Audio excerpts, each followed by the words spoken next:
അല്ല, ഇവിടെ മന്ത്രി ഇത്തരം വന്യജീവി ആക്രമണം ഉണ്ടാകുമ്പോൾ ഒരു ദിവസം ഒരു സ്റ്റേറ്റ്മെൻറ്റ് കൊടുക്കുന്നു എന്നതിലപ്പുറമായി ഒരാഴ്ച ഒരു സെർച്ച് നടത്തുന്നു. അതിനപ്പുറമായി എന്താണ് ഗവൺമെൻറ് ചെയ്യുന്നത്? ഗവൺമെൻറ്റിന് ചില ഉത്തരവാദിത്വങ്ങളില്ലേ? ആ ഉത്തരവാദിത്വങ്ങൾ അത് കേന്ദ്ര ഗവൺമെൻറ് ആയാലും സംസ്ഥാന ഗവൺമെൻറ് ആയാലും ആ ഉത്തരവാദിത്വം നടപ്പാക്കേണ്ടത് ഗവൺമെൻറ് ബാധ്യത തന്നെയാണ്. ഇവിടെ സൂചിപ്പിച്ച പോലെ ജനങ്ങളുടെ ജീവനും സ്വത്തിനും സംരക്ഷണം നൽകാതെ മറ്റേത് നിയമത്തെക്കുറിച്ച് പറഞ്ഞിട്ട് കാര്യമുണ്ടോ? അതിന് അത് സംരക്ഷണം കൊടുക്കാനുള്ള ഉത്തരവാദിത്വം ഗവൺമെൻറ്റില്ലേ? അത് ഗവൺമെൻറ് ചെയ്യുന്നുണ്ട്. ഇപ്പോൾ കഴിഞ്ഞ നിയമസഭാ സമ്മേളനത്തിൽ ഗവർണറുടെ നയപ്രഖ്യാപന പ്രസംഗം ഉണ്ടായിരുന്നു. അതിൽ ഗവർണറെ കൊണ്ട് പറയിച്ച എന്താണ്? കേരളത്തിൽ വന്യജീവി ആക്രമണങ്ങൾ കുറഞ്ഞു വരുന്നു, ഗവൺമെൻറ് കാര്യക്ഷമമായി ഇടപെട്ടതുകൊണ്ട് കേരളത്തിലെ വന്യജീവി ആക്രമണങ്ങൾ കുറഞ്ഞു വരുത്താനും ജനങ്ങൾക്ക് സംരക്ഷണം കൊടുക്കാനും ഗവൺമെൻറ് കഴിഞ്ഞിട്ടുണ്ടെന്ന് പറഞ്ഞു. ഏതെങ്കിലും വാസ്തവമുണ്ടോ ഇത്? 2016 മുതൽ 80,000-ൽ പരം 60,000-ൽ പരം വന്യജീവി ആക്രമണങ്ങളാണ് കേരളത്തിൽ നടന്നുകൊണ്ടിരിക്കുന്നത്. ഇതിപ്പോൾ കഴിഞ്ഞ 2020-21 കണക്ക് നോക്കിയാൽ 6,600-ലധികം വന്യജീവി ആക്രമണങ്ങൾ ഉണ്ടായി. അല്ല, ഇതിപ്പോ നിയമസഭയിൽ വനമന്ത്രി ഈ 18 മാസങ്ങളുടെ ഒരു കണക്ക് വെച്ചതിൽ തന്നെ പറയുന്നുണ്ട് 123 ജീവനുകൾ വന്യജീവി ആക്രമണത്തിൽ നഷ്ടപ്പെട്ടു പോയി. 88,280 കേസുകൾ രജിസ്റ്റർ ചെയ്തിട്ടുണ്ടെന്ന് വനമന്ത്രി തന്നെ നിയമസഭയിൽ പറഞ്ഞതാണ്. അല്ല, ഇതിൽ ഈ ഇപ്പോൾ വന്യജീവി ആക്രമണങ്ങൾ കുറഞ്ഞു എന്ന് പറയുമ്പോൾ 2019-20 6,341 ആക്രമണങ്ങൾ ഉണ്ടായെങ്കിൽ 2023-24 9,838 മാൻ അനിമൽ കോൺഫ്ലിക്റ്റുകളാണ് കേരളത്തിൽ നടന്നത്. 1000-ലധികം ആളുകൾ മരിച്ചിട്ടുണ്ട് ഈ ഒരു 2016 മുതലുള്ള ഈ ഒരു കാലഘട്ടത്തിൽ. കൃഷിനാശം 2019-20 5,580 കൃഷിനാശങ്ങളാണ് റിപ്പോർട്ട് ചെയ്തത്. അത് 2020, 2023-24 ആകുമ്പോൾ 8,141. അപ്പോൾ ഇത് വന്യജീവി ആക്രമണങ്ങൾ വർദ്ധിച്ചു വരികയാണ്.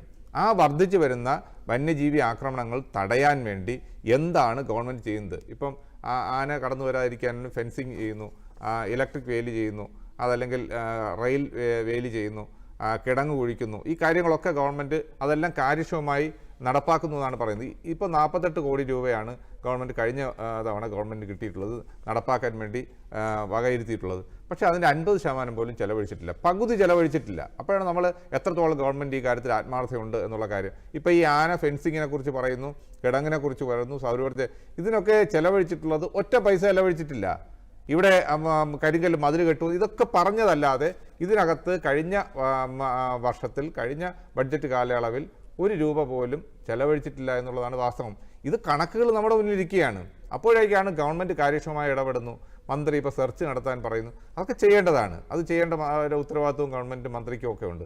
പക്ഷേ ഇത് സ്റ്റേറ്റ്മെൻറ്റുകൾ അപ്പുറമായി അപ്പോൾ ഇവിടെ ഈ വന്യജീവി ആക്രമണം നടന്ന് ഒരു സ്ത്രീ കൊല്ലപ്പെട്ട് ആ കൊല്ലപ്പെട്ട ദിവസം മന്ത്രി ഇവിടെ കോഴിക്കോട് പോയി അവിടെ ഗാനമേളയിൽ പങ്കെടുക്കുകയാണ്, മന്ത്രി പാട്ട് പാടുകയാണ്. അപ്പോൾ എന്താണ് ഗവൺമെൻറ് കൊടുക്കേണ്ട ജനങ്ങൾക്ക് കൊടുക്കുന്ന ഒരു സന്ദേശമെന്ന്? ജനങ്ങൾ ഭീതിയിൽ നിൽക്കുന്ന ഒരു സമയമാണ്. ഇമ്മീഡിയറ്റായി വനമന്ത്രി അവിടെ എത്തേണ്ടതാണ്. അടുത്ത ദിവസം മന്ത്രി വന്നു, അതൊക്കെ ശരിയാണ്.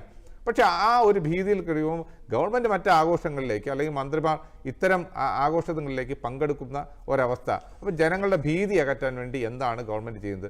ഇവിടെ ശ്രീ വിജയകുമാർ വ്ളാത്തൂർ പറഞ്ഞു, ഈ മൃഗങ്ങൾ ഒരുപക്ഷെ മനുഷ്യന് പേടിയുള്ള എല്ലാ മൃഗങ്ങളും ആനയടക്കം മനുഷ്യന് പേടി. ഞാൻ പലപ്പോഴും ഈ വനമേഖലയിലൂടെ സഞ്ചരിക്കുമ്പോൾ വയനാട് അടുത്ത സമയത്ത് വനത്തിൽ കൂടി പോകുമ്പോൾ ഞാൻ റോഡേ വരുമ്പോൾ ഞങ്ങൾ വാഹനത്തിലായിരുന്നു. എതിരെ ഒരാൾ നടന്നു വരികയാണ്. അയാൾ വശങ്ങളിലേക്ക് നോക്കി ഒന്ന് കൈ പൊക്കി കാണിക്കുന്നുണ്ട്. എന്നിട്ട് അദ്ദേഹം കൂളായി നടന്നു വരുന്നു. ഞാൻ നോക്കിയപ്പോൾ ഈ ആൾ കൈപൊക്കി കാണിച്ചപ്പോൾ അവിടെ വഴിവക്കിൽ നിന്ന് ആന താഴേക്കിറങ്ങി അവിടെ കുറ്റിക്കാട്ടിൽ മറഞ്ഞു നിൽക്കുകയാണ്. ഞങ്ങൾ അവിടെ ചെന്ന് ഒന്ന് വാഹനം നിർത്തി നോക്കിയപ്പോൾ ആന കുറ്റിക്കാട്ടിൽ നിന്ന് തിരിച്ച് പുറത്തേക്ക് വരുന്നതാണ് കാണാൻ കഴിയുന്നത്. അപ്പോൾ പലപ്പോഴും പക്ഷേ ഈ മൃഗങ്ങൾ പലപ്പോഴും ഇവരുടെ ആവാസ വ്യവസ്ഥയിൽ നിന്ന് പുറത്തേക്ക് വരുമ്പോൾ അല്ലെങ്കിൽ വനത്തിൽ നിന്ന് ഗ്രാമപ്രദേശങ്ങളിലേക്ക് ഇറങ്ങുമ്പോൾ ഈ മൃഗങ്ങളൊക്കെ കൂടുതൽ അക്രമകാരികളായി കാണപ്പെടുന്നതായിട്ടാണ് നമുക്ക് പല പഠനങ്ങളിൽ നിന്ന് മനസ്സിലാക്കാൻ കഴിയുന്നത്. ഇപ്പോൾ 29% ആണ് കേരളത്തിലെ വനഭൂമി എന്നത് ദേശീയ ശരാശരിയേക്കാൾ വളരെയധികം കൂടുതലാണ്.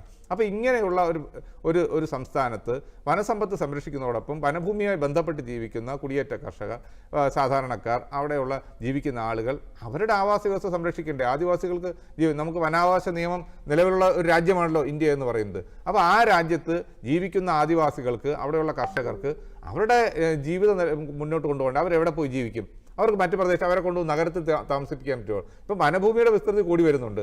അതനുസരിച്ച് മനുഷ്യന് എവിടെയാണ് ജീവിക്കാൻ കഴിയുന്നത്? ഏറ്റവും കൂടുതൽ ജനസാന്ദ്രതയുള്ള ഈ കേരളത്തിൽ ഇത്രയധികം മനുഷ്യരെ അവിടെ നിന്ന് വനഭൂമിയിൽ നിന്ന് അല്ലെങ്കിൽ അവിടെ നിന്ന് മാറ്റി പാർപ്പിക്കാൻ കഴിയുമോ? ഇപ്പം വനം എന്നുള്ളയോ അല്ലെങ്കിൽ നഗരം എന്നുള്ള വ്യത്യാസമില്ലാതെയാണ് മൃഗങ്ങൾ ഇറങ്ങുന്നത് എന്നുള്ളതാണ് നമുക്ക് മനസ്സിലാക്കുക. കാരണം വനത്തിൽ ഉൾക്കൊള്ളാൻ കഴിയുന്നതിലധികം മൃഗങ്ങൾ അവിടെ ഉണ്ട്. അവർക്ക് ഇപ്പോൾ നേരത്തെ ഇവിടെ ആരോ സൂചിപ്പിച്ച പോലെ അവിടെ കാട് വെട്ടിത്തെളിച്ച് ഫോറസ്റ്റ് ചെയ്യുന്നത് അവർക്ക് കച്ചവട താല്പര്യമാണ്. അവിടെ സോഷ്യൽ ഫോറസ്ട്രിയുടെ പേരിൽ നേരത്തെ അക്കേഷ്യ വെച്ച് പിടിപ്പിച്ചു. ഇപ്പോൾ അത് വെട്ടിക്കളഞ്ഞിട്ട് എല്ലായിടവും തേക്ക് വയ്ക്കുകയാണ്. അപ്പോൾ ഇത്തരം മൃഗങ്ങൾക്ക് ആനയടക്കമുള്ള മാനുകളടക്കമുള്ള മൃഗങ്ങൾക്ക് അടിക്കാടുകളില്ലാത്തതുകൊണ്ട് അവർക്ക് അവയ്ക്ക് ഭക്ഷണം ലഭ്യമാകാനുള്ള അവസ്ഥ ഇല്ലാതെ വരും. അവരും നാട്ടിലേക്ക് ഇറങ്ങുന്നു, ഇത്തരം തോട്ടങ്ങളിലേക്ക് ഇറങ്ങുന്നു. അപ്പോൾ അവയെ പിടിക്കാൻ വേണ്ടി കടുവകളടക്കമുള്ള ജീവികൾ ഇങ്ങോട്ടേക്ക് വരുന്നു. ആനകളടക്കമുള്ളവർ കൃഷിഭൂമിയിലേക്ക് ഇറങ്ങുന്നു. എത്രയധികം കൃഷിനാശമാണ് കേരളത്തിൽ നടന്നുകൊണ്ടിരിക്കുന്നത്. കോടിക്കണക്കിന് രൂപയുടെ കൃഷിനാശം കേരളത്തിൽ സംഭവിച്ചുകൊണ്ടിരിക്കും. ഈ ആദിവാസികൾക്ക് അല്ലെങ്കിൽ അവിടെ ജീവിക്കുന്ന കർഷകർക്ക് അർഹമായ നഷ്ടപരിഹാരമെങ്കിലും ഗവൺമെന്റ് കൊടുക്കാൻ കഴിയുന്നുണ്ട്. മരണം അടയ്ക്കുമ്പോൾ 5 ലക്ഷം രൂപ കൊടുക്കും, 10 ലക്ഷം കൊടുക്കും എന്ന് പറയുന്നതല്ലാതെ അതിനുശേഷം മുഖ്യമന്ത്രിയുടെ ദുരിതാശ്വാസ നിധിയിൽ നിന്ന് അവർക്ക് ആ കുടുംബത്തിന് അർഹമായ നഷ്ടപരിഹാരമെങ്കിലും കൊടുക്കാൻ വേണ്ടി കേരളത്തിൽ കഴിയുന്നില്ല. അത് ശ്രമിക്കുന്നില്ല. അതിന് ഗവൺമെന്റ് ആത്മാർത്ഥയില്ല.